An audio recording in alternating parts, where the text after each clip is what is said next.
আমরা আজকে কথা বলবো সিনিয়রগাতি হাট যিনি পরিষ্কার পরিচ্ছন্ন রাখেন এবং এই হাটটি চালু রাখার জন্য সবসময় কাজ করে যান তার কাছে। আচ্ছা, আপনার নাম কি? আমার নাম শ্রী গৌতম কুমার দাস।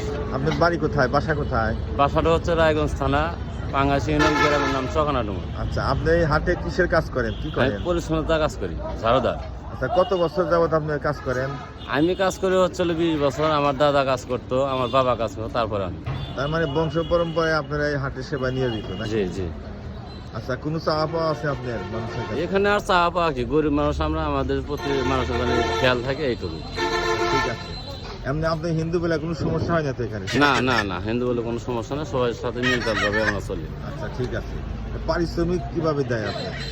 পারিশ্রমিক বলতে এদের কিছু দেয় না, আমরা এই হাট পরিষ্কার করি, করার পরে গাছের কাছ থেকে হলো মুনাফাটা নিই। আচ্ছা, গার্হস্থ্যদের কাছ থেকে হচ্ছে ওই আনলে সেখান থেকে কিছু নেওয়া হয়। হ্যাঁ হ্যাঁ। আর কিছু বলার আছে আপনি জাতির উদ্দেশ্যে? জাতির উদ্দেশ্যে আর কি বলবো, বর্তমান যে পক্ষাঘাত অবস্থান, সবাই যেন সুস্থ থাকে, স্বাস্থ্য কামনা করি, সবাই যেন ভালো থাকে। ঠিক আছে, ধন্যবাদ। আচ্ছা।